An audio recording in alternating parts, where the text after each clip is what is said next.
Bengkulu dalam bahasa Belanda disebut Benkoelen atau Bengkulen, dalam bahasa Inggris disebut Bencoolen, sementara dalam bahasa Melayu disebut Bangkahulu.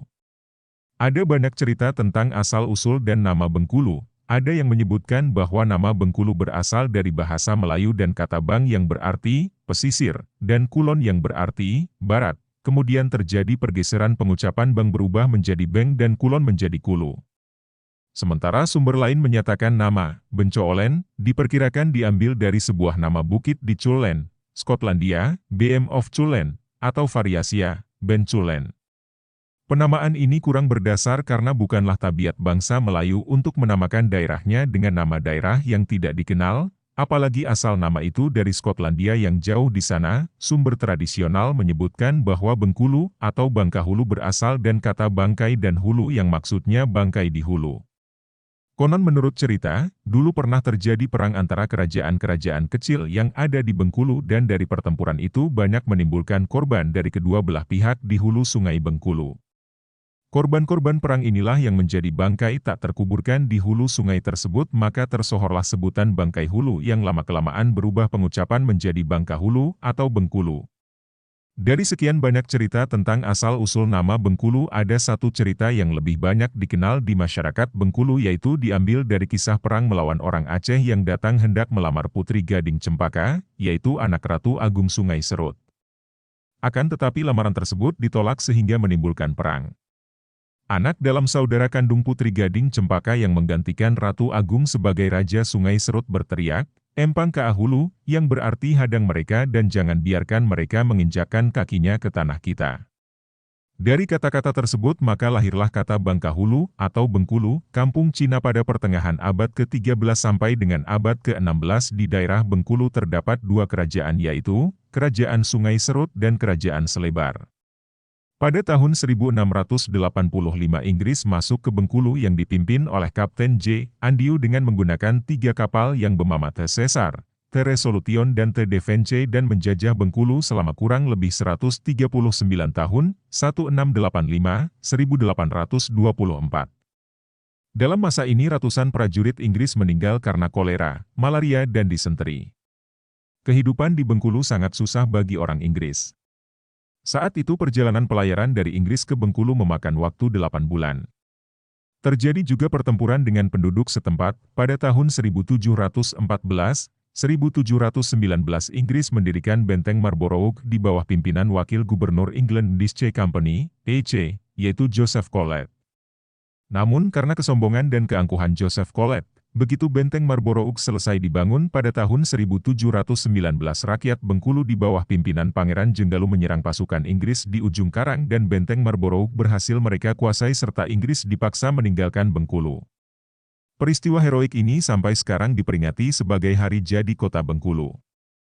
Namun pasukan Inggris kembali lagi ke Bengkulu dan perlawanan rakyat Bengkulu terhadap Inggris tetap berlanjut. Pada tahun 1807 Residen Inggris Thomas Parr dibunuh dalam suatu pertempuran melawan rakyat Bengkulu. Parr diganti Thomas Stamford Raffles, yang berusaha menjalin hubungan yang damai antara pihak Inggris dan penguasa setempat. Di bawah perjanjian Inggris-Belanda yang ditandatangani tahun 1824, Inggris menyerahkan Bengkulu ke Belanda, dan Belanda menyerahkan Singapura ke Inggris. Sejak 1824, 1942 daerah Bengkulu sepenuhnya berada di bawah kekuasaan pemerintahan Hindia Belanda. Namun, Belanda baru sungguh-sungguh mendirikan administrasi kolonialnya di Bengkulu tahun 1868. Karena produksi rempah-rempah sudah lama menurun, Belanda berusaha membangkitkannya kembali.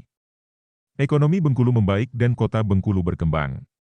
Tahun 1878 Belanda menjadikan Bengkulu residentie terpisah dari Sumatera Selatan dan kota kecil Bengkulu dijadikan sebagai pusat pemerintahan Gewes Bencoolen. Setelah Belanda kalah dari Jepang pada tahun 1942 dimulailah masa penjajahan Jepang selama kurang lebih 3 tahun. Pada masa pemerintahan Jepang dan revolusi fisik, kota Bengkulu ini menjadi ajang pertempuran untuk merebut dan mempertahankan kemerdekaan, karenanya tidak sedikit putra terbaik Bengkulu yang gugur. Pada masa revolusi fisik, kota Bengkulu menjadi tempat kedudukan gubernur militer Sumatera Selatan yang kala itu gubernurnya adalah Dr. A.K. Ghani. Setelah Indonesia merdeka, Bengkulu ditetapkan sebagai kota kecil di bawah pemerintahan Sumatera bagian Selatan dengan luas 17,6 km² berdasarkan Undang-Undang Nomor 6 Tahun 1956 tentang pembentukan Kota Kecil Bengkulu. Pada tahun 1957 kota kecil Bengkulu berubah menjadi kota praja berdasarkan Undang-Undang Nomor 1 Tahun 1957 yang meliputi 4 wilayah kedatukan dengan membawahi 28 kepemangkuan, yaitu Kedatukan Wilayah I terdiri dari 7 kepemangkuan. Kedatukan Wilayah 2 terdiri dari 7 kepemangkuan, Kedatukan Wilayah 3 terdiri dari 7 kepemangkuan, Kedatukan Wilayah 4 terdiri dari 7 kepemangkuan. Berdasarkan Undang-Undang Nomor 9 Tahun 1967 Jo Peraturan Pemerintah Nomor 20 Tahun 1968 tentang pembentukan provinsi Bengkulu, menetapkan Kota Bengkulu sebagai Ibu Kota Provinsi Bengkulu. Dengan ditetapkannya Undang-Undang Nomor 5 Tahun 1974 tentang pokok-pokok pemerintahan di daerah, merubah sebutan Kota Praja menjadi Kota Madya Daerah Tingkat 2 Bengkulu. Kota Madya Daerah Tingkat 2 Bengkulu selanjutnya dibagi dalam 2 wilayah setingkat kecamatan berdasarkan Surat Keputusan Gubernur Kepala Daerah Tingkat 1 Bengkulu Nomor 821/27039 tanggal 22 Januari 1981, yaitu wilayah Kecamatan Teluk Segara.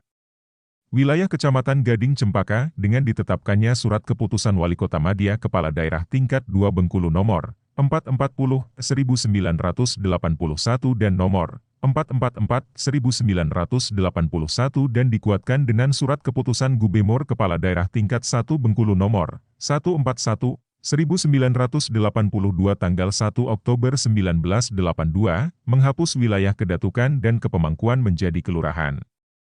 Berdasarkan Peraturan Pemerintah Nomor 42/1982 Wilayah Kota Madya Daerah Tingkat 2 Bengkulu terbagi 2 wilayah kecamatan definitif yang membawahi 38 kelurahan, yaitu Kecamatan Teluk Segara membawahi 17 kelurahan, Kecamatan Gading Cempaka membawahi 21 kelurahan.